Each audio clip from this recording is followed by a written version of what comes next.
Hello, everyone, and welcome back to the Advocate's LSU Sports Insider. I'm Wilson Alexander, lead LSU football writer here at the Advocate, joined today by my colleague, Koki Riley. Koki, we are off the practice fields. We have dried out. We have gotten something to eat, and we're ready to talk a lot about LSU's defense today. How you doing? Yeah, I'm doing pretty well. It was nice getting that meal in. I was really, really hungry, just like LSU's defense. You know, they were ready to eat. There you go. We're going to talk a lot about Blake Baker, his thoughts on what the defense looks like so far, Harold Perkins' development at inside linebacker, what it is that he's been doing here in camp, schematically, what's changed about this defense, and really just sort of an all-encompassing defensive podcast. So I hope you all are ready to listen to a lot about different fronts and blitzes and coverages and how this defense is looking after, last season LSU was not very good defensively. That's putting it lightly. And the big question this year is, can they get better on that side of the ball? So before we get into all of that, make sure you like and subscribe our channel here, LSU Tigers on NOLA.com. If you're watching on YouTube, you can find this podcast on Apple, Spotify, wherever other finer podcasts are found. And obviously all of our coverage over at theadvocate.com and NOLA.com. Sign up for our LSU newsletter for headlines directly into your inbox every single morning.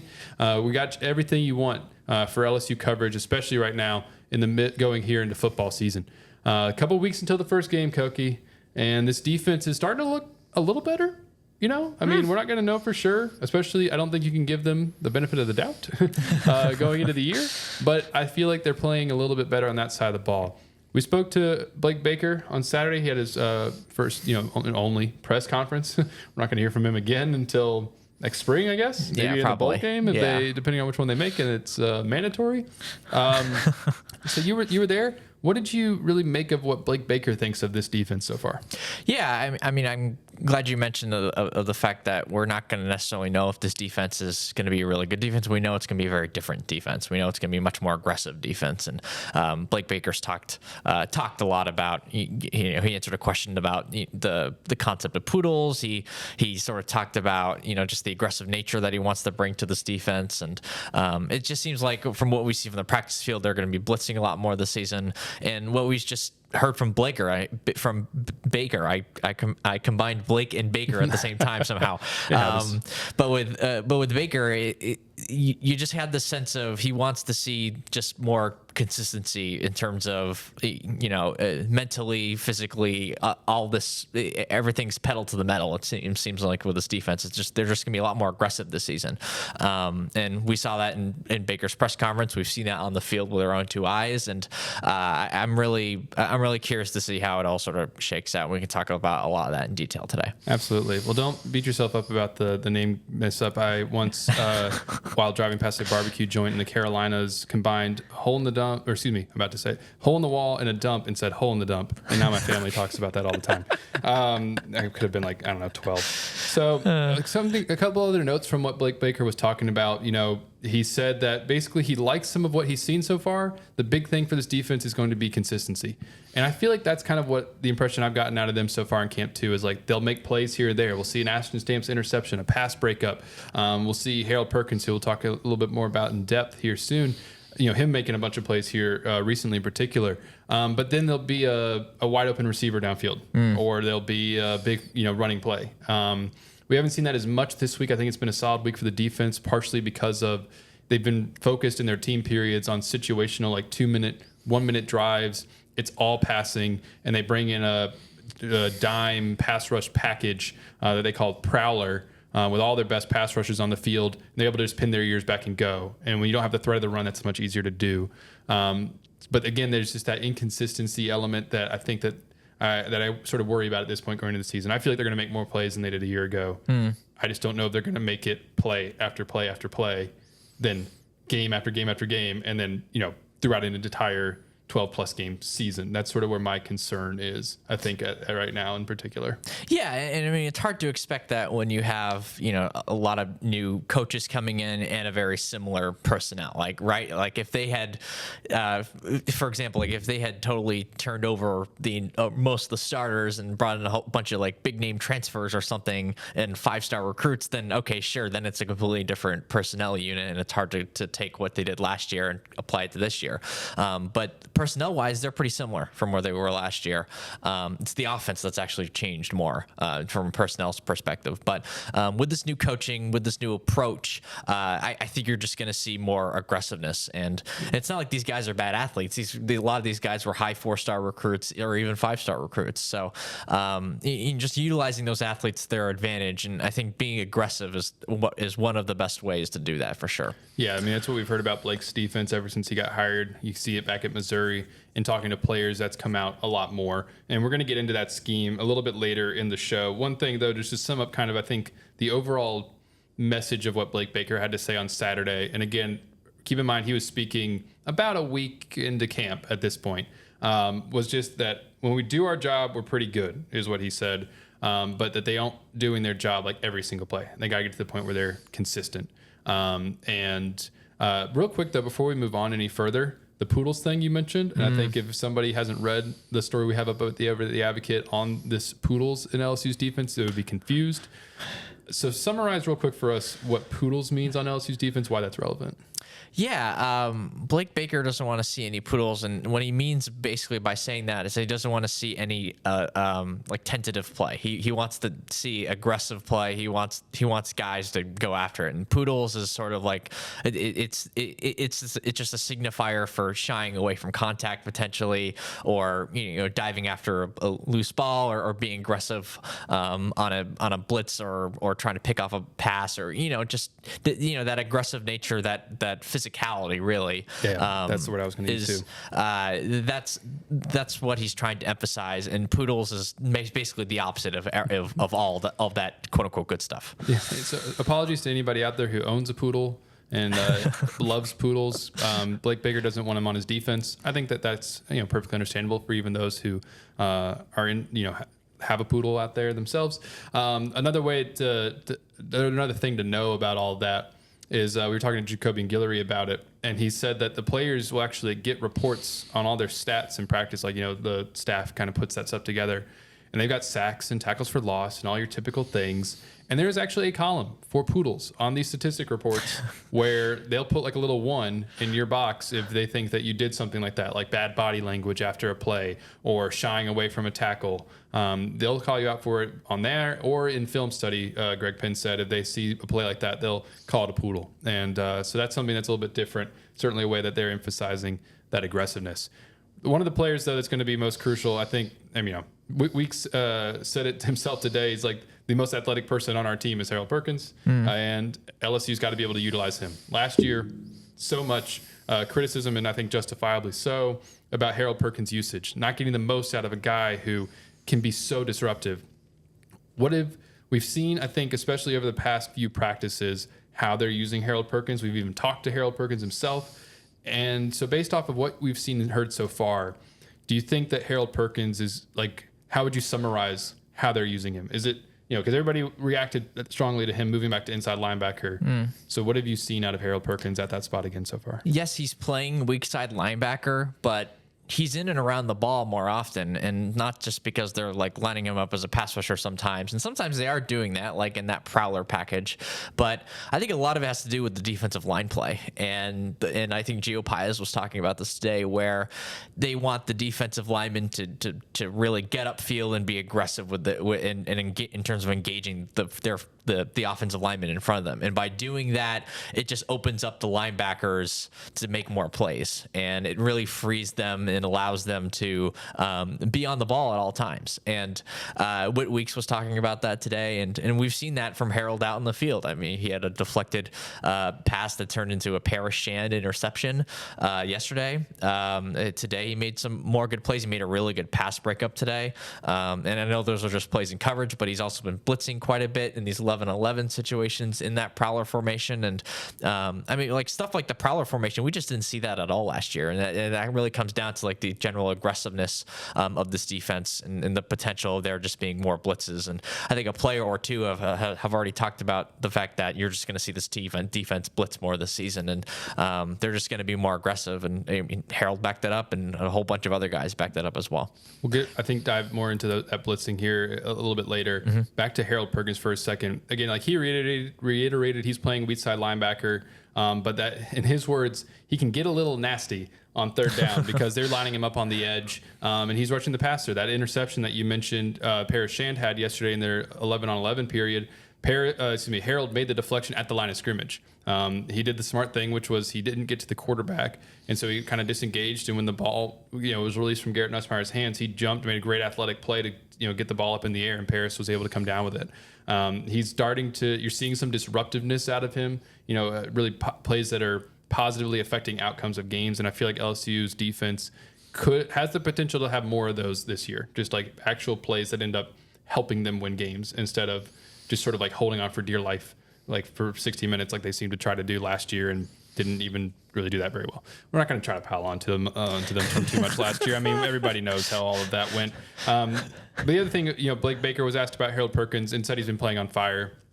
Again, it's one of those things where we can't give him the benefit of the doubt until we see it happen against USC, until we see him actually put in positions to succeed and see him go out there and make plays. Remember, Harold didn't have like a bad year last year. Yeah. I mean, he had 5.5 sacks. He had I think 13 double-digit tackles for loss, a bunch of hurries, pretty high on the team lead in terms of tackles. I think almost 80. He was probably their best coverage linebacker. Yeah, it's just that he was making those plays they weren't coming in the biggest moments.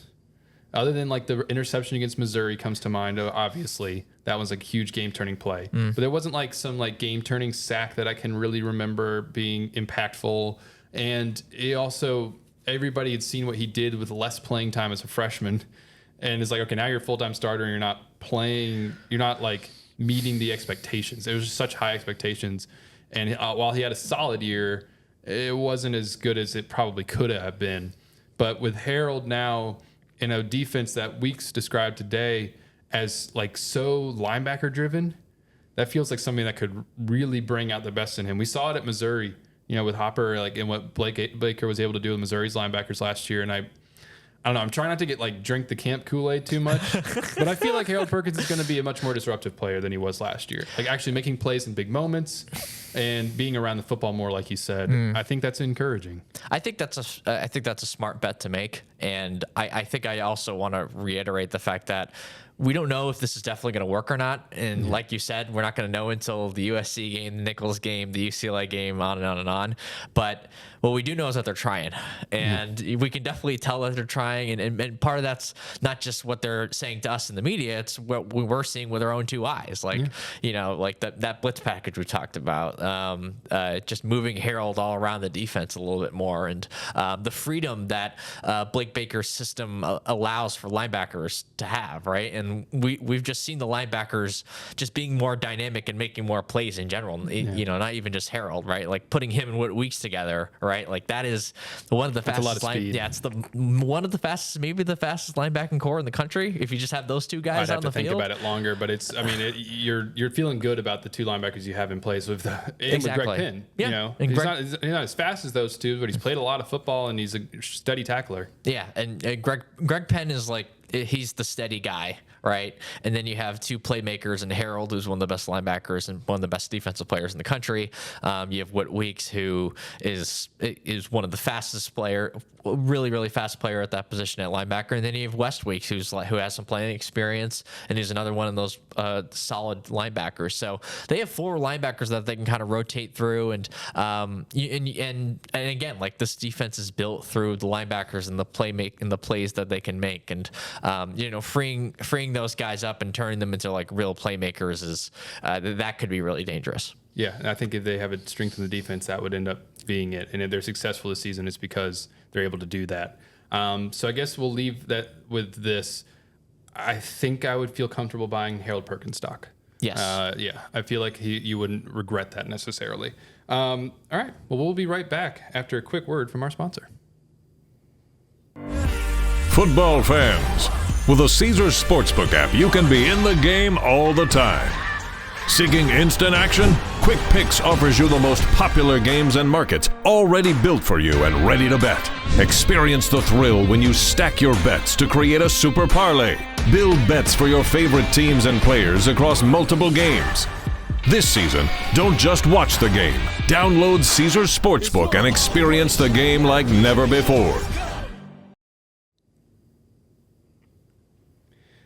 Today's Star Player segment is proudly sponsored by Waste Pro.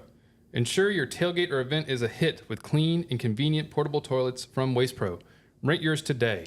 Tiger fans, planning a tailgate or event, keep your guests comfortable with these portable toilets from Waste Pro.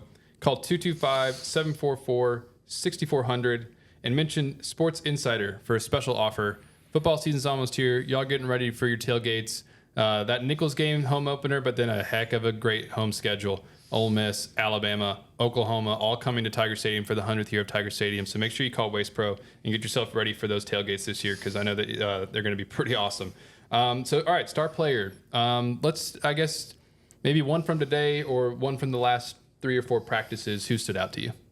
Yeah, it's a really good question. I mean, obviously Harold, but we've just talked about him for the last 5 or 10 minutes. I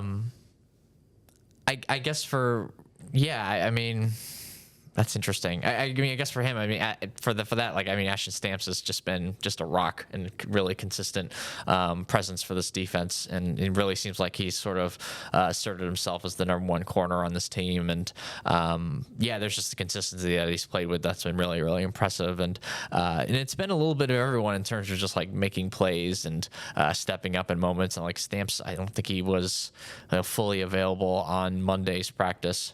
He wasn't involved in the 11-11s, but the defense was still able to make plays and get stops, particularly with that blitzing package. So, I think he's really stood out to me, and I'm definitely there's just a bunch of different options, so I'm definitely curious who you're going to pick here. My star player from today's practice, today being Tuesday, August, what is it, the 12th? Yeah. I can't keep track anymore. 13th, yeah. Camp runs together. Would be Xavier Thomas, wide receiver, the Mississippi State transfer. They were doing their team period down at the goal line, and A.J. Swan just sort of threw a ball up to the back of the end zone. Xavier Thomas getting dragged out, one-handed catch from his back. Everybody was going crazy. It was a phenomenal play. I mean, just with coordination and hand strength. A guy we haven't seen a lot of out of camp yet because he had been dealing with a hamstring issue, but is expected to probably be, a contributor on this offense, certainly, and one of LSU's probably top 4 receivers. He stood out to me as just from that highlight today. But also recently, and a guy who maybe hasn't been getting talked about enough, Savion Jones. You wrote about him on Friday, and I mean, he's been giving Emory Jones all he can handle in one-on-one reps. Emory Jones said today that Savion, his get-off is a lot better, a lot quicker. He's getting to his spot faster. He's developed his pass rush, which we'll talk about later in the show, under Kevin Peoples. I know you have a lot of insight into that I'm looking forward to hearing more about. And so I think Savion would be someone who, has stood out to me, especially because he has a lot of potential that he didn't meet last year. And this year, maybe he can finally start to do that. And if he can, then that would make a real difference for LSU's defense, having a guy who can create pressure off the edge and set the edge on the run. So he stood out to me as well. I think he's been making some good plays, and you should feel better about what he can do this season than what we saw out of him last year. So that would probably be my star player. You know how far I've gone. Now I'm home again. I'm feeling more alive these days than I've ever been. At the Baton Rouge Clinic, our sole focus is to provide exceptional health care for your entire family so that you can get back to doing what you love most. We are caring for generations. You gave me love. Gave me love. Today's injury report is brought to you by the Baton Rouge Clinic, your trusted healthcare provider in the heart of Baton Rouge. Whether you're in need of primary care, specialist services, or urgent care, the Baton Rouge Clinic has you covered with a team of dedicated and experienced professionals. Visit BatonRougeClinic.com to learn more or to schedule your appointment today. The Baton Rouge Clinic, caring for generations. LSU has managed to remain fairly healthy at this point. There's actually not much on today's injury report other than a couple of updates from Tuesday's practice. Xavier Thomas, as we already mentioned, he's back from his hamstring. He seems to be full go again. But the big thing of note today was that Jacobian Guillory got banged up, went down, and athletic trainers were tending to kind of his knee area, took off his the braces that he has on that knee, put on a sleeve, put on the brace again, try to see if he could go and stretch it out, and he just ended up spending the rest of practice on a stationary bike. So we'll have to kind of just see over the rest of this week as we have open practices again on Wednesday and Saturday if he's out there. If he's not, then certainly get an update on his condition, because he's a vital part of that defense. But he didn't have to leave the field or anything, and so I don't know how much of a concern it is right now. That's kind of the main thing. Jelani Watkins also said he kind of felt like an ankle sprain pretty early in practice, freshman wide receiver. Otherwise, though, they have stayed healthy to this point of camp, and furiously knock on wood as I say that, because the last thing you want is somebody getting hurt here over the next couple of weeks. So we're going to get a little bit deeper into these scheme changes on this defense.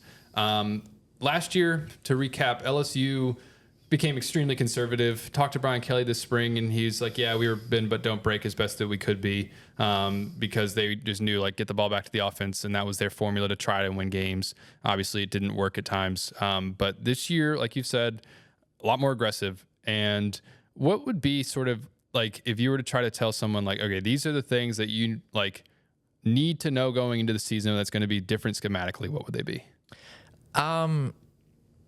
One is the blitzes, and I've mentioned this a million different times, and we've seen them work on this for 2 or 3 days now, where they run the splits package. They've started to run the splits package where it's Savion Jones, Paris Shand, and I believe Braden Swinson on the defensive line, and Shand is working as a defensive tackle in this alignment. And then it's Harold Perkins blitzing off the edge. It's potentially Major Burns coming in as a pass rusher. It's Whit Weeks on the field. It's a lot of speed. It's a lot of pass rushing potential. My guess is that we could see Deshaun Womack in these packages at some point as well, because that's a former 5-star edge rusher. And I think that that's something we could definitely see, especially in 3rd and long scenarios where they don't have to run. They don't have to worry about stopping the run too much.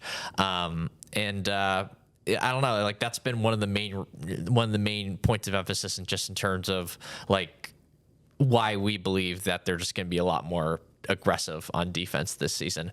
And then the other thing would be, I guess, less of a schematic thing and more of just an individual improvement thing. And that's just the array of pass rushing moves that these guys are trying to learn now. Savion Jones talked a lot about this in detail last week. Even some of the offensive linemen have said this already, Garrett Dellinger and Emory Jones.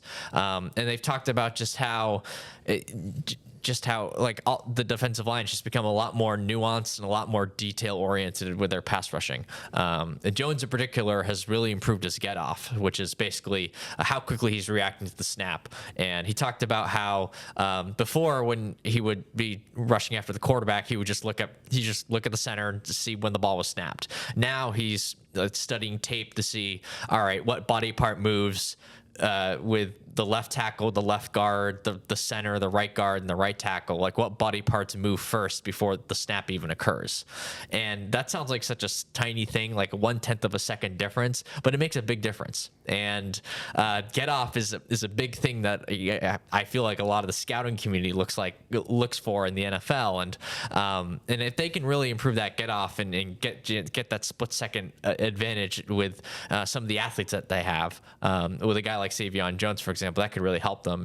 And Jones also talked about how he's sort of started learning about these different pass rushing tracks he's going to go on, outside, inside, and they're just creating a lot more nuance and being a lot more handsy as well, using their hands more to their advantage. And instead of just bull rushing into guys or trying to out muscle guys, they're just trying to create a more sophisticated approach, just from an individual basis and how they rush the passer. And that combined with just the generalized aggressive approach from the defensive line in particular, like Gio Paez saying today that this is very schematically very different than Wisconsin, where Wisconsin was all about eating up blocks and stopping the running game. They really want you to be aggressive and move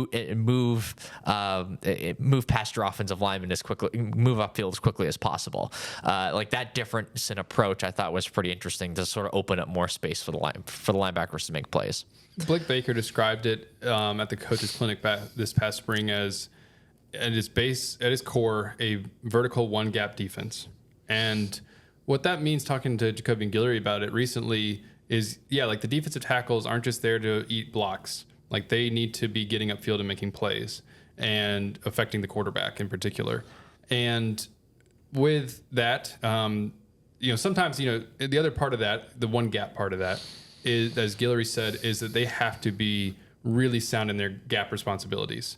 Because as long as they are staying in their gaps, that lets the linebackers flow downhill a little bit better, know where they're going. Everybody's got their responsibilities. And you hear this team in particular say, as long as everyone's doing their 111, well, it really applies to that, defensively staying in your gaps in order for everybody to be able to make plays, because then that's when you end up with a bust, is if you don't. And so, and again, it's all about just like creating, at the end of the day, havoc.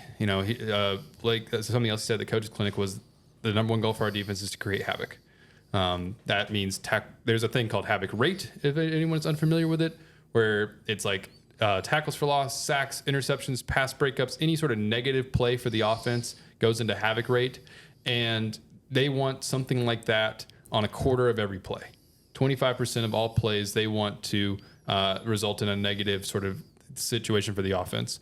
And Blake really harps on that. What Weeks was talking about today, they'll be looking at film and fly in off of a zone read play, which is a really good chance for defenses to make tackles for loss on zone blocking concepts, and not zone reads, zone runs, like inside zone, outside zone, and that kind of thing, because of the way the offensive line blocks. And they'll get a negative 2-yard, tackle for a 2-yard loss. And Blake Baker will be like, yeah, but if we had done this and this and this, we could have gotten a 5-yard loss. That's something that they're getting emphasized a lot with this defense.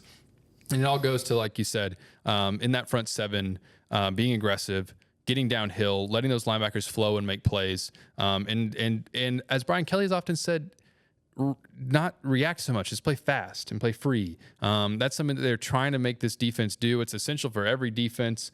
It's not really like something that one scheme is going to be better at than another. It's just a matter of everybody on the defense understanding what they're supposed to do and being ready to do it, like having just enough for them to be able to go and play fast. The other two things that stand out to me schematically about this defense that I think are important to note is we've heard this from a lot of the players so far this camp.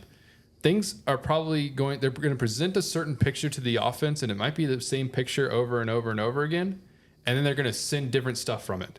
By like disguising coverages, sending a blitz, even though, previous play, maybe they were lined up in a certain way and they did, dropped into zone coverage or something like that. The very next play, they might look the exact same thing, present the offense with the exact same picture, and then send something completely different. You hear that a lot from top defenses. Like that's what you want to do defensively. But that's something else that they've talked a lot about doing with this defense is presenting what looks simple and then making it really hard on the offense.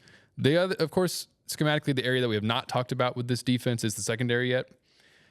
And the main thing is a lot more man coverage. Yes. Are they going to be capable of playing man coverage exclusively? That was something Blake said back in the spring.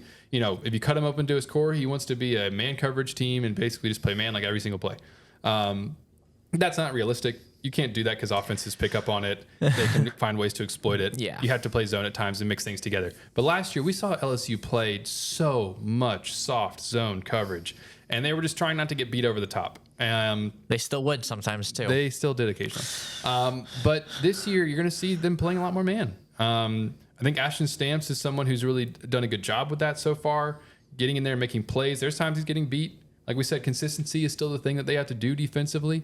But he's getting in there and he's making plays on the football. They're more competitive with the ball in the air because they're also closer to the ball when it's coming in the air. Because they're playing man, they're not just dropping back and trying to keep things in front of them.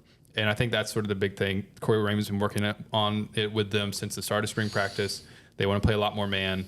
And I feel like I've seen them actually winning more one-on-ones. Yes. than they did last August. Just a lot more pass breakups, a lot more physicality.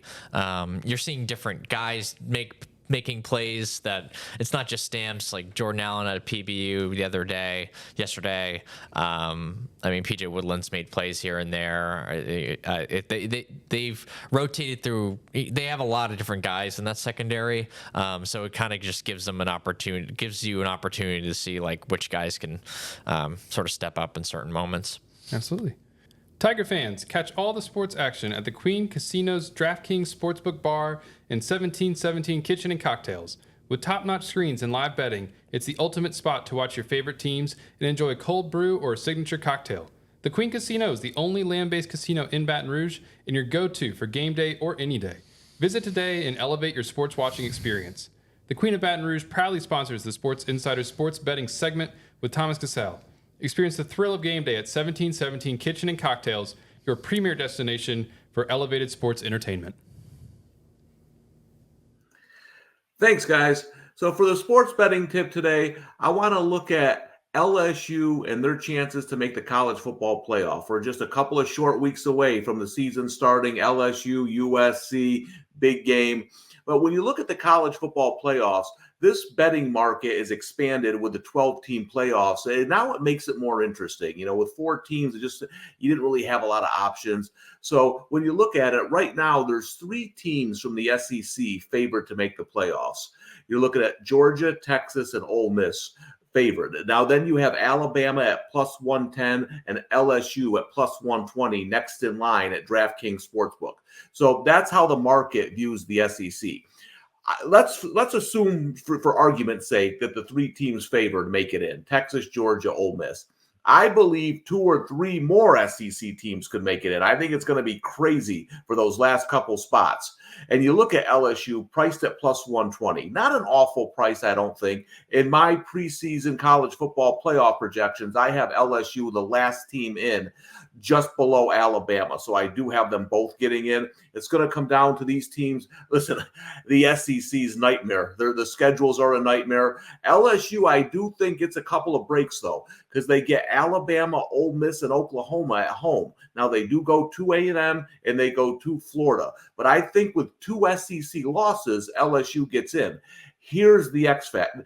The game against USC is massive on so many scales for LSU, because they could win that game, lose twice in conference, and still make it in my opinion. So I think they got to win that first game. But here's where if you like LSU to make the college football playoffs, here's my recommendation. Be patient. I think we can get a better number during the year than plus 120. If my guess is correct, I think you're going to see a lot of movement when teams get a loss in this market. So they could go from plus 120 to plus 140. And in my opinion, with the defense still a work in progress, LSU is going to be good, but they will lose a couple games along the way, in my opinion. I think they'll get in with 2 losses. And I think they'll probably lose a road game and maybe one of those tough home games. So if you like this team to be one of the 12 teams in the playoffs this year, don't bet it now. Sometimes the best bet is to sit back and wait for a better number. And I think we'll get that with LSU. I do think they get in the playoffs. Hold off. I think we get a plus 140 or plus 150 sometime during the season. Hey, Tiger fans, Associated Grocers is hiring. Join a team committed to the success of independent retail grocers. Apply today at Associated Grocers and be a part of something great. Today's recruiting segment is proudly sponsored by Associated Grocers. Join our team and support the success of local independent retail grocers. Apply today for available positions at Associated Grocers.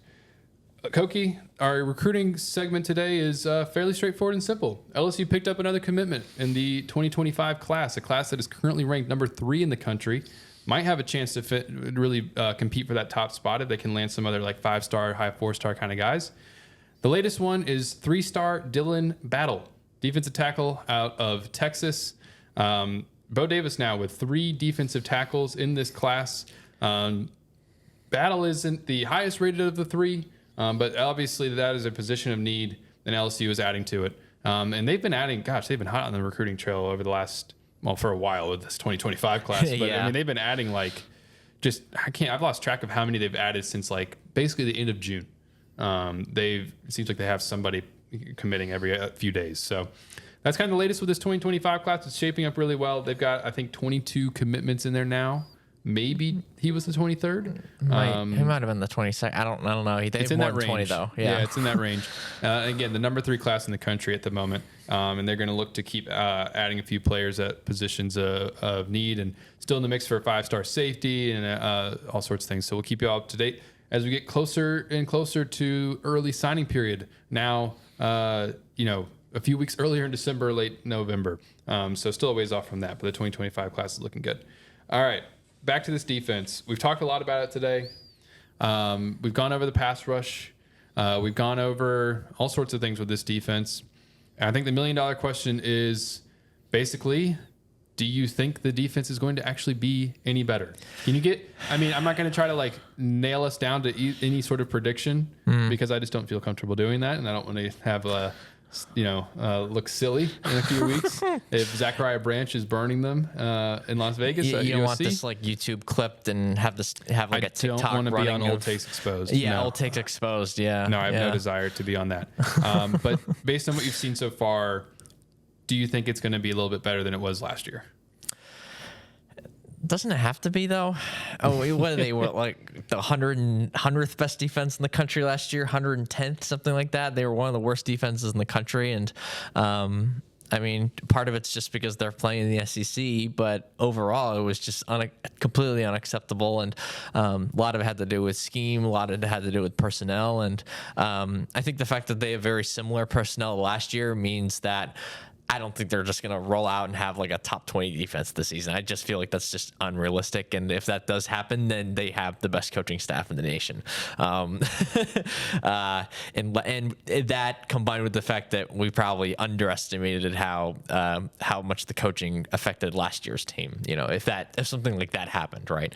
Which I don't think it will. So just to be clear, so you're saying not a top 20 defense. No. Yes, that's fair. Which is fair, but they should be inside the top 100.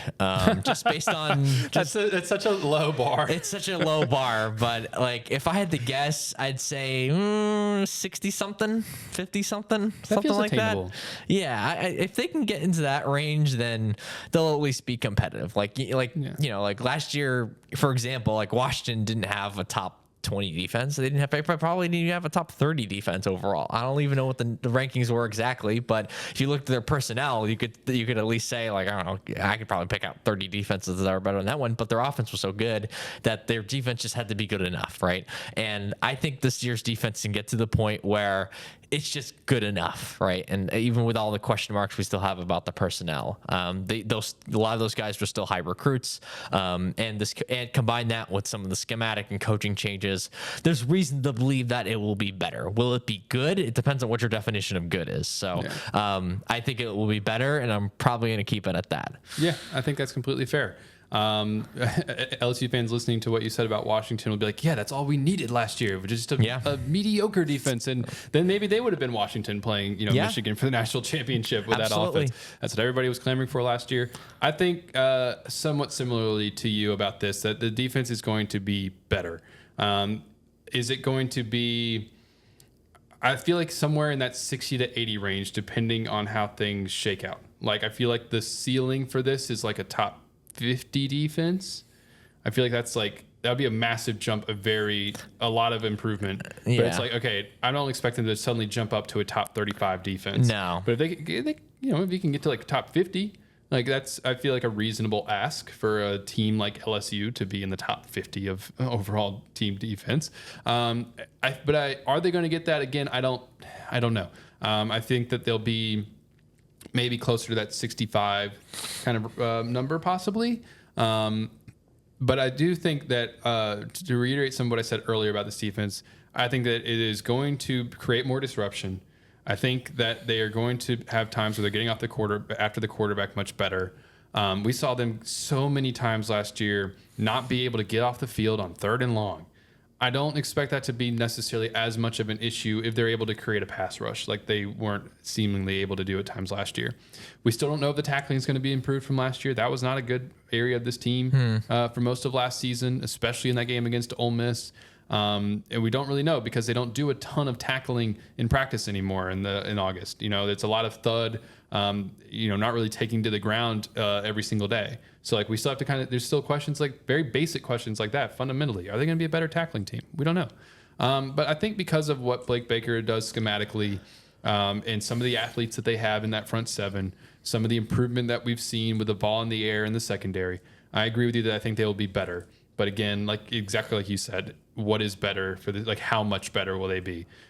You can't get a whole lot worse So I don't think they'll stay exactly the same. But I think there'll be more plays that positively affect the outcome of a game made by the defense. Whereas last year it felt like we saw, like, I don't know, 2 or 3 kind of thing. I feel like there'll be more plays like that. But I worry about, interior run defense still. I worry about tackling just because we haven't seen it much in camp. I worry about, just sort of speed in the secondary at certain spots. There's a lot of really good receivers that they're going to go up against, starting with Branch at USC, guys like Trey Harris at Ole Miss. Like, there's some, we still need to kind of see them go out there and do it, but I do think they'll be better. So we'll see. Any parting thoughts before we go back to practice on Wednesday? Anything else that you want to kind of see over the rest of camp? I mean, we don't have a whole lot for those interested in, sort of the access that we get. We have 3 more open practices between now and the start of the game. So something like that. In those 3 practices, what will your eye be on? Yeah, I'm just kind of curious to see, what this defense's approach is outside of this blitzing package that we've seen a million different times the last couple of days. And I'm just also curious to see if, like, the safeties can start making some more plays, because a lot of these plays on the ball have come from corners, and how they. I kind of want to learn more about, what's the star position going to do? How does that unlock certain aspects of the defense, and why Major Burns in particular is well suited for? I mean, we have a guess as to why, right? Because he's close to the line of scrimmage. He can play a little more downhill at that spot. But at the same time, like, what benefits does that do? Does that give the rest of the defense? And because they have a lot of different guys who can potentially play, it means that you're going to be seeing 20, 22, 24 different dudes out there playing on any given Saturday. And that gives them more, versatility in the scheme. So I'm kind of curious to see how they utilize that. I don't think we're going to see that too much in camp, but for the first game, especially, like, how many different alignment groups are we going to see out there? How much nickel? How much dime? How much? How much of this blitzing package are we going to see on third downs? And I'm glad you mentioned the tackling, because, like, at least my biggest thing with last year's defense, it wasn't just like the scheme was off or anything like that. Like, those were problems, but to me the biggest issue was they couldn't do the very simple things well at all, like tackling, simple gap integrity, doing your job right, communication in the secondary, like all these very basic things they were just consistently failing at. And we have very little feel as to whether those things have been solved because of the lack of tackling that we see out there. I mean, today they weren't in full pads, I don't think. They were just in uppers, basically. Yeah. They didn't have, like, thigh pads in, but they were still, like, thudding and that kind of thing. It was still physical, but they weren't full tackling.